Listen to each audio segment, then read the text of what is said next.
When I questioned why her Instagram bio still claimed she was unattached, she called me overly emotional. She said, "Chill, it boosts my likes." So, I shared one of our engagement pictures with the caption, "She's unattached now," and signed off. My phone blew up with 83 missed calls. Let her deal with the comments herself. I never imagined I'd be the one airing relationship drama on Reddit, but here I am. They say looking back brings clarity, and now I see the warning signs were glaring, but I was too charmed by their vivid hue. I met Sophia at a friend's birthday bash 3 years ago. She was captivating, tall, poised, with an aura that drew everyone in. We clicked instantly, swapping numbers that night and texting until dawn. Our first date was a 12-hour city adventure, and within weeks we were a couple. Sophia was an aspiring lifestyle influencer with a growing Instagram presence. About 15K followers when we met. She shared daily fashion posts, sponsored links, and snippets of her life. I was fine appearing in her content. I was proud to be hers and supported her dreams. 6 months ago, after 2.5 years together, I proposed during a quiet coastal getaway. Just us, a deserted beach, and a sunset. She said yes instantly, tears in her eyes as I placed the ring on her finger. Felt perfect. A passerby snapped photos of the moment, which I thought was romantic then. Now, I realized she'd already eyed the ideal backdrop for her post. The engagement announcement exploded, earning nearly 30K likes, her biggest post ever. Her followers surged by thousands overnight. Suddenly, brands, wedding venues, jewelers, planners, were pitching collaborations, eager to join our story. Our relationship always had a public side through her social media, but post-proposal, it changed. Genuine moments became photo ops, private talks turned into content strategy. Everything needed to be captured, edited, and posted. I adapted, it was her career and I wanted to support her. Then, a month ago, I noticed something odd. Her Instagram bio still read, "unattached." I assumed it was a mistake. People get busy, forget to update. When I mentioned it, I expected a quick fix with a laugh. "Oh yeah, I know," she said, barely glancing up from her phone. "You know?" I pressed. "So, are you going to update it? We've been engaged for 5 months. She sighed, the kind of sigh reserved for an annoying kid. "It's not a big deal. The unattached vibe fits my brand. It's what my audience likes." I paused, processing. "But you're not unattached. You're engaged to me. It feels strange that you're still presenting yourself as available online." "You're being too emotional," she said, giving me that look she uses when she thinks I'm overreacting. "Chill. It gets me more likes. Guys engage more if they think I'm available." "Available for my fiancé?" I asked, keeping my tone light despite the sinking feeling in my gut. "It's not like I'm actually interested in anyone else," she said, eyes back on her phone. "It's just a social media tactic. It's not real." But it felt real to me. The idea of Sophia intentionally misleading her followers, encouraging men to interact by implying she was available, unsettled me. It wasn't about jealousy, it was about trust, respect, and whether our engagement held the same weight for her as it did for me. I tried raising it again a week later after reflecting. Her response was sharper. "Why are you so insecure?" she snapped. "This is my job. Do you want me to tank my engagement metrics because you're feeling possessive? I'm not hiding you. I post about you constantly." She was right, I was in her posts regularly. The boyfriend in her captions, despite the ring on her finger in many shots. Her followers would comment, "Girl, make him commit," or "When's he proposing?" She'd reply with vague, flirty responses like, "Maybe one day," or "Keeping my options open," never clarifying we were engaged. Stung, but I tried to see her side. Social media was her livelihood. Maybe I was being traditional. Maybe this was just the influencer game. Then, last weekend, we were at a rooftop bar celebrating a friend's new job. Sophia was snapping photos of everything, the cocktails, the cityscape, our group. Typical. But I noticed she was typing more than usual. Glancing over, I saw her replying to a DM from someone named Ethan. "Ethan, when are you taking me out? I promise it'll be epic." Her reply, "Haha, maybe one day. Things are messy right now, but who knows?" She caught me looking and locked her phone. "Who's Ethan?" I asked, keeping my voice even. "Just a follower," she said, brushing it off. "He comments on all my posts." "And you're telling him who knows about going out with him?" I said. She rolled her eyes. "It's called keeping them engaged, babe. It's harmless." "It doesn't feel harmless," I said quietly, mindful of our friends nearby. It feels like you're stringing him along. Does he know you're engaged? Can we not do this here? She hissed. You're blowing this out of proportion. We left in tense silence. On the way home, I tried again. I don't get why you'd make some guy think he has a shot with you. We're getting married in 8 months. Oh my God, she groaned.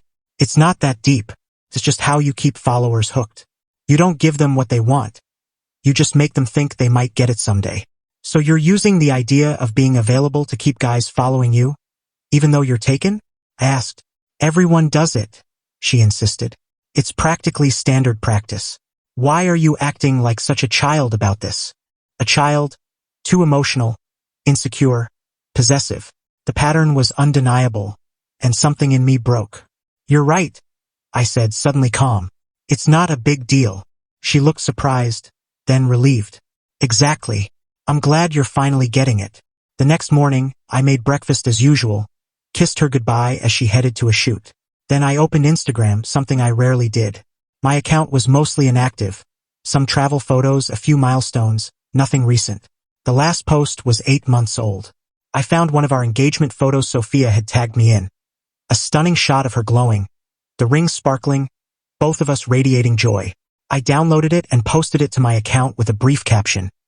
After some thought, she's unattached now. Wishing her the best. Then I silenced notifications, logged out, and drove to the coast for hours, needing space to process the public choice I'd made. When I got home, Sophia's belongings were gone. My phone was a war zone. 83 missed calls, 107 texts, voicemails galore. From Sophia. What the hell? Call me now. You can't dump me on Instagram. Answer your phone. This isn't funny. My comments are exploding. Fix this. From friends. What's going on? Sophia's losing it. You okay? This doesn't seem like you. Hacked. From her sister. I get why you're upset, but maybe this wasn't the way. From my brother. About time. She was never good enough for you. I checked Instagram. My post had spread through our social circle and beyond, not viral but far more attention than my account ever got. Nearly 5,000 likes, hundreds of comments. The algorithm pushed it to Sophia's followers, then their followers, creating a snowball effect. Some cheered me, others called me childish, many demanded the tea. Sophia had posted a tearful selfie with a long caption about being blindsided by my cruel, petty actions, painting herself as the victim. But her comments were out of her control. People shared screenshots of her unattached bio, questioning if she'd been deceiving followers about her status. Others tagged guys who'd flirted in her comments for months, asking if they knew she was engaged. Her carefully curated image was unraveling. I didn't engage. Instead, I texted her once. I tried talking about this for weeks. You called me too emotional, insecure, a child. I took you at your word. Being unattached is your brand. Now it's true. No more conflict. I'll move my things out tomorrow. Handle the comments yourself. Then I blocked her number and checked into a hotel. I'd been preparing for this for weeks. After our first fight about her bio, I'd quietly researched short-term rentals, sensing we were nearing a breaking point. I'd found a place the week before but hadn't committed, hoping we'd resolve things. The morning after my post, I finalized the lease and moved in. The next day, my brother helped me pack my essentials from the apartment. It was in my name, but I couldn't stay there with the memories. Sophia was absent, likely with friends, plotting her next content move as the heartbroken party. 2 weeks later, my post and social media absence fueled enough buzz that Sophia gained 10K followers. She's shifted to content about recovering from betrayal, posting about red flags you ignored, and when someone shows their true colors. The engagement ring is gone from her photos, replaced by mindfulness retreats and gratitude journals. Her bio still says unattached, now truthful. She's emailed me a few times. I forgot to block her email. They've gone from angry to desperate to reflective. The latest read. I realize I took you for granted, turning our relationship into content instead of cherishing it. Too late. I could have handled it better. Ending things on Instagram wasn't my finest hour, but after months of being dismissed, told I was too emotional for wanting my fiancé to acknowledge our commitment, something snapped. Some friends now see me as the bad guy. Others have privately admitted they saw Sophia's behavior but stayed out of it. My brother, always wary of her sincerity, has been my anchor. Yesterday, I deleted my Instagram. I don't need to see her posts anymore. The algorithm kept shoving them at me, each one a fresh wound as she reshaped our story for clout. The ring I saved for is in a safe deposit box. I'll sell it when I'm ready. For now, it's a lesson that some things should stay private, sacred, real. I wish Sophia success with her growing platform. I hope the likes and engagement satisfy her in ways my love couldn't. This is about what's authentic versus what's for show, what matters versus what doesn't. I wanted a partner who valued our bond more than her online image. She wanted followers more than me. We both got our wish. She's free to be unattached without contradicting her brand. And I'm free to find someone who doesn't see my feelings as a hurdle to their social media game. Edit. I didn't expect this to blow up.